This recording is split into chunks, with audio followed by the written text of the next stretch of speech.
guys, it's Pam with 44 Marketplace, and as you can see the lake behind me, you know I'm in my happy place. Typically when I do live videos, I'm always demonstrating something, but tonight is not about doing a demonstration as much as it is about helping you with some questions that get answered a lot. I'm in a lot of painting groups, and there's certain questions that get asked over and over, not always by new painters, but by experienced painters, and they're just questions that come up from time to time. So I made a list of them. I had people that sent me messages, and I think we've got 15 or 16 things we're going to address.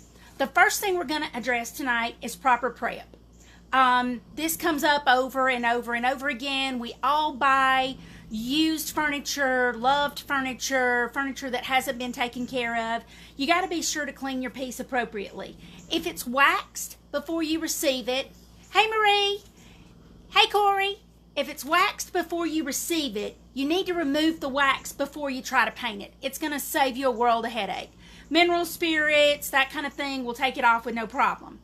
If it's not waxed, then just clean it with a TSP base cleaner. Now, I'm a Dixie Belle girl, so I always like to use White Lightning. The other thing you got to remember, several people have had issues with there being a TSP residue left on their piece after they clean it. Be sure to rinse it away. I know we all are in it for instant gratification. I mean, really, we love it.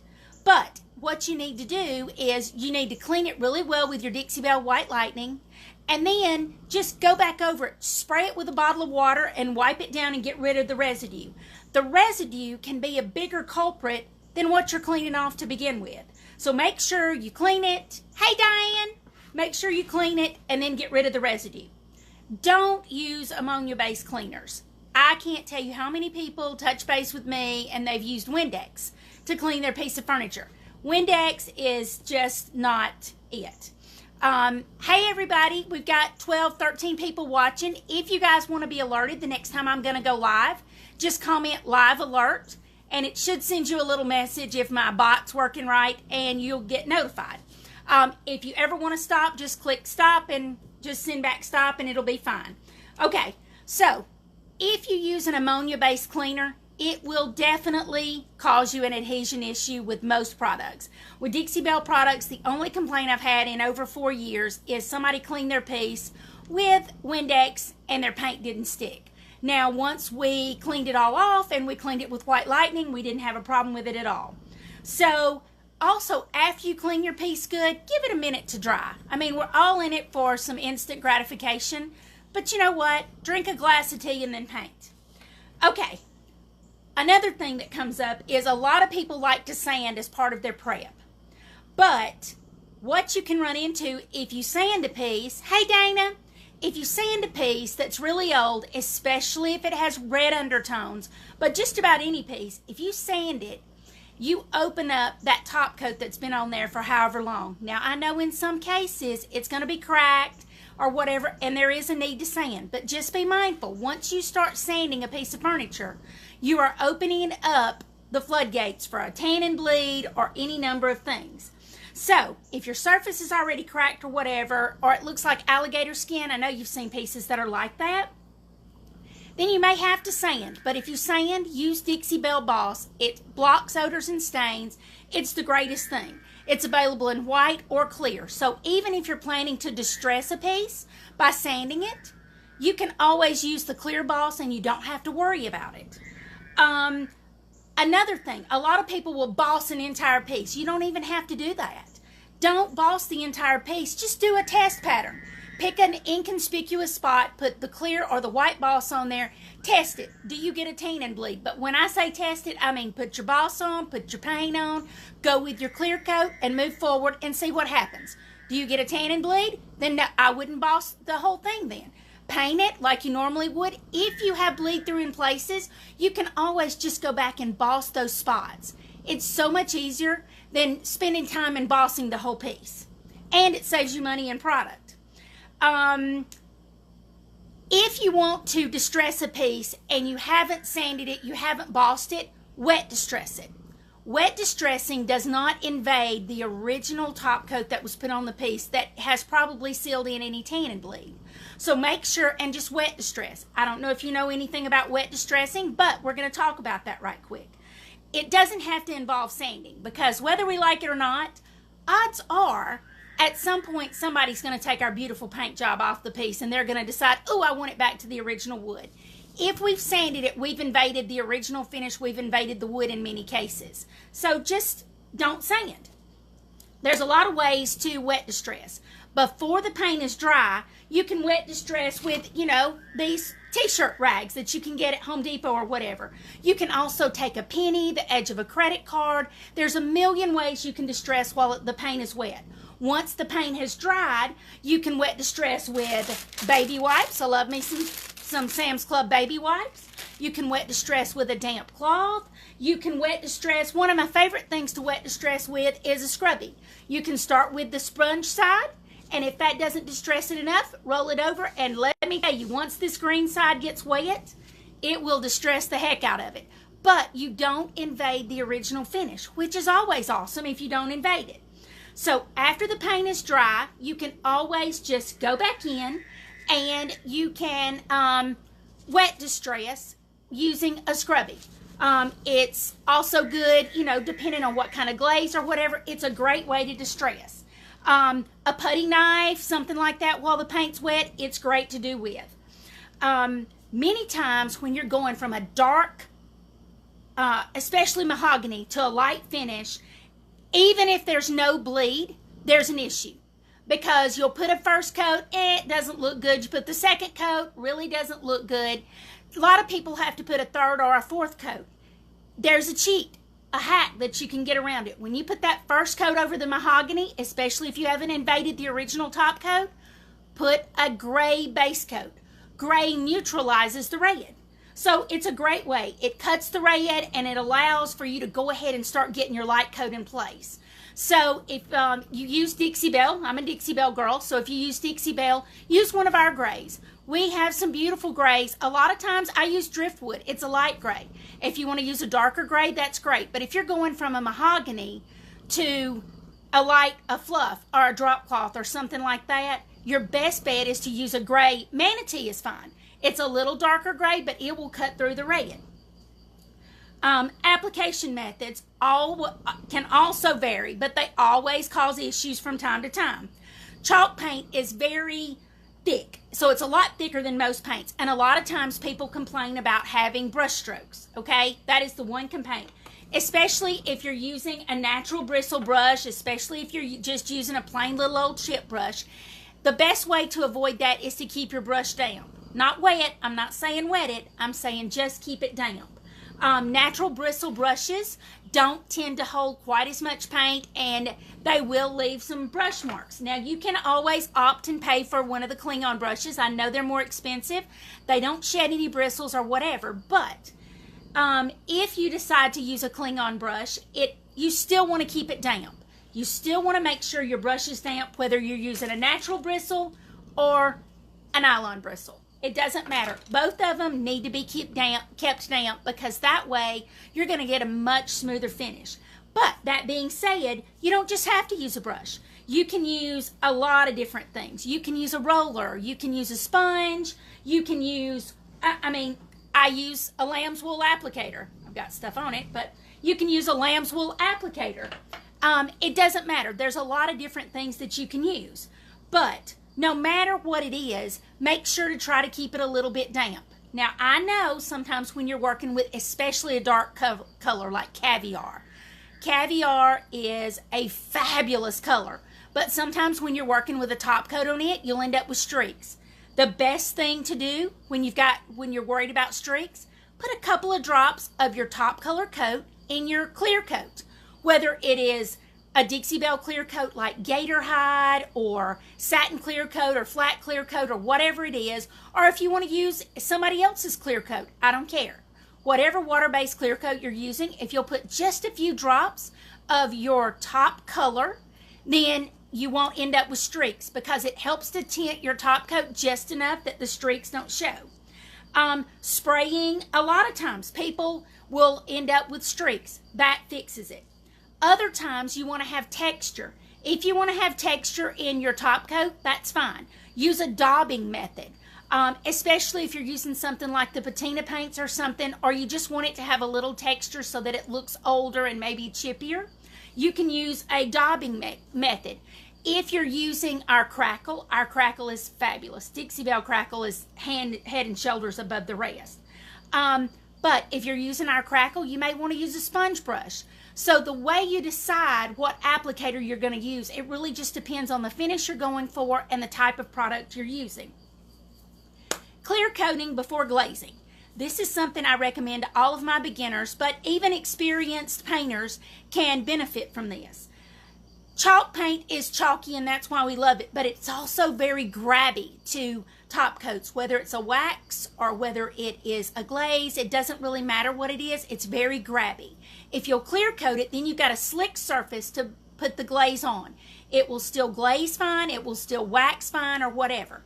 If you're a waxer, lay down some clear wax before you put your dark wax or your colored wax on, and it'll keep it from grabbing so much. If you've already put your dark wax on and it's heavy in places, put some clear wax on and pull it back. That way you don't end up with an uneven finish. Maybe you're going for an uneven finish. Do that too. Missing details. This is a question I get on my Facebook page all the time. If your piece of furniture is missing details, then you can recreate them. All you have to do is pull out your hot glue gun. Find another piece on your piece of furniture, find a piece of trim on your piece of furniture that matches what you're missing. Coat it lightly in some type of oil, vegetable oil or whatever. You just don't want your hot glue to stick to that piece. Then take your hot glue and put it all over that piece. Let it dry and then it'll pop right off because you put oil on the piece. Now you've created a mold. Take the Dixie Belle mud or some type of wood putty, put it in there, let it dry. Guess what? All you've got left to do is just use some type of adhesive. E6000 is a good one to choose, but whatever you want. Once your piece is dried, just put some adhesive on it, pop it up there, paint it, and nobody ever knows the piece was missing. And you can't believe how many pieces I've done. Another question is, how do I get some of my finishes as soft as I do? I love to use a finishing sponge. It's just a white finishing sponge. I use it all the time. But you can also sand lightly between your coats of finish. You can get sandpaper from just about a 50 all the way up to about a 3,000, I think is the highest I've got. I've got 3,000 right here. So when you are sanding between your finishes, you're not actually sanding to be sanding. You're sanding just to smooth out any imperfections, any brush strokes, or anything like that. So you don't want to use a mechanical sander between your finishes. You would be much better off to hand sand. That way you know how much pressure you're putting, and that way you can make sure and not go through your top coat. You just want that clear coat to be nice and smooth. Like I say, that's why I just use the finishing sponge. It's beautiful. Dry time versus cure time. I know it's boring. I'm sorry. If you do want live alerts, please let me know. If I'm talking too much, find something else to do. I'm just trying to answer all the questions I was sent. Dry time versus cure time. I can't tell you how many people paint their furniture with Dixie Belle paint and then tell me, you know what, I scratched it with my nail and I could scratch it off. Well, that's not a shocker. You're putting a water-based product on a piece of furniture. There needs to be some cure time. Cure time for water-based is 21 to 30 days. So even though I painted your cabinets and I took them back and reinstalled your cabinet doors 7 days after I painted them, I'm still going to tell you light use for the next few weeks because you want a chance for your paint to cure in. Now, there's lots of other things that, you know, they'll be dry. You can handle them, but you just don't want to drag something across your table. You don't want to sit something really heavy on the top of your table or anything like that. Layering colors. This is one that came in 3 times actually. When you're layering colors and you're trying to highlight details and stuff, you don't have to paint the entire piece all of the colors that you're layering. just paint where you're going to be distressing or bringing the new colors through. So if you've got drawer fronts or whatever, you don't have to paint the whole drawer front. Just paint the edges where you're going to wet distress through. There's no need to waste the time and the product to paint the whole drawer, all 3 or 4 colors that you're going to be using. Yellowing of light colors. All right. This is an ongoing issue on just about every board that I'm on. People want to blame it on this coat, that coat, whatever. Typically, it's not the top coat that you're using. It is heavy application or tan and bleed. It's one of the two. When you are applying a water-based top coat or an oil-based top coat for that matter to a very light color, if you're heavy-handed and it pools in areas, you are going to get yellowing. When you're doing a clear coat, a water-based top coat over a light color like fluff or drop cloth or whatever, you need to make sure and have a soft hand. A lot of times it's better to roll it or sponge it or whatever, but pay special attention to your creases and your crevices and things like that. You're better off to put 2 or 3 very light coats versus 1 heavy coat. Also, like I told you before, if you go through that original top coat, you may very well have a tan and bleed. If you are only having sporadic yellowing, then odds are that's a tan and bleed and it's not a yellowing because of the top coat that you're using. I'm sorry guys, I cannot see any comments, so if you're asking questions, I'm just going to have to answer them after this is over because for some reason, I don't know why it won't show me any, it won't show me any comments. Clear coating over wax. A lot of people will tell you you cannot clear coat or whatever over wax, and the answer is yes, you can. When you use Dixie Belle products, we have a lot of different top coats. You can clear coat over Dixie Belle wax. I do it on a regular basis. I do allow 48 to 72 hours for my wax to cure in before I use gator hide or satin clear coat or flat clear coat or whatever. But if you apply your wax really heavy, sometimes that's not enough time. You just want to make sure that your wax is no longer tacky before you put it over it, because if you apply it while your wax is still wet, then you're going to trap that moisture in there and you can cause problems with your finish later. Okay, we only have a few more. A lot of people have sent me messages and asked, can Dixie Belle products be used outside because they're water-based? Absolutely yes. We have lots of pictures on the Dixie Belle page and on my page. In fact, we just had one the other day where a customer did her front door in caviar. Yes, you can. Be sure to use the proper prep as always, and just because it's outside, it may not need a top coat. Now on a front door, I would probably use a satin or a flat or a gator hide, but it's not necessary. Dixie Belle paint does not need a top coat. If you're painting over slick stick, this has come up about a dozen times lately. If you're painting over slick stick with a dark color like caviar, that's the one that's come up several times. The first coat looks like poop, okay? I'm just going to tell you, there's not a nice way to put it. It looks horrible. I mean, like, I'm going to set this piece on fire, horrible. It's not a big deal. It looks like that for everybody. If you're painting over slick stick with a dark color, the first color looks awful. The second coat over the slick stick looks much better, but several times I've put 3 colors because I really like for my coats of paint to be very deep and have a really rich finish. But I promise, after that first coat, things look a lot better. Last thing, jar lids that stick. I know you guys know that Dixie Belle jar lids will stick from time to time because we're not careful. Well, first, you should never paint directly out of your Dixie Belle container, because if you paint out of your Dixie Belle container, you are going to contaminate your paint with whatever piece you're painting. Now, I would like to say, yes, you've prepped it properly, blah, blah, blah, but if you haven't, or if you have, you're still contaminating your paint. You're much better off to take it, pour a little bit out on a plate, in a bowl, whatever, with a cat, with a hat, whatever you want to do. Then, before you put that lid back on, make sure you wipe around the neck of it. A lot of people use Vaseline. I saw the other day that some people use Press and Seal.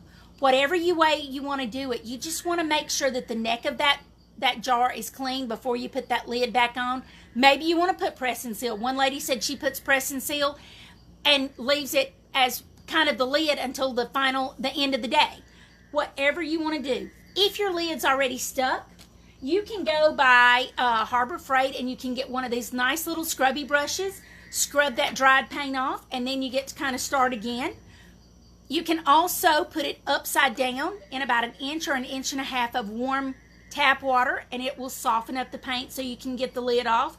Or you can just use a jar opener. It's a great way to get it out. But please remember, you don't really want to contaminate your paint, so that's the best way to do it. Oh, one more thing that came in just a few minutes ago. Cleaning brushes. Everybody loves their Klingon brushes, but they hate it when they get them messy. Or better yet, my Paint Pixie brushes. Hey Josie, I hope you're watching. My Paint Pixie brushes that I use for blending. You need to get one of these. These are brush combs. This is a Hyde brush comb that I ordered from Amazon. If you're interested, I can put the link in the comments. But this is probably my favorite Klingon brush, and I use my Hyde comb on it every time I paint with it. I get nothing for it, I'm just telling you. My Hyde comb and my scrubby soap are invaluable for keeping my brushes and stuff clean, because I am not great at always keeping them damp, especially when I'm working on a cabinet job. I get dried paint all over them and up inside them. So what I do is I keep a bag of water in my Jeep, and when I leave the job, I throw my brushes in that bag of water to keep them damp until I get home, and then I use my scrubby soap and my Hyde brush comb to make sure that I get my brushes cleaned out. I think that that's about it, and it even works on my Paint Pixie brushes like these, because I don't know about you, but I have so many different brushes, and they're different shapes and sizes and whatever, that my scrubby soap and everything, it's just, you gotta have it. Okay, so I know this is a lot of information and it was probably boring to a lot of you, but I hope you got 1 or 2 things out of it. And like I say, if you want live alerts when I am going to go live again, I am going to be live tomorrow night for Angels and Cowboys. We are going to be doing a finish. And I'm going to be live here again on Wednesday, and we are going to do some Crackle. So thanks for watching, and have a great evening.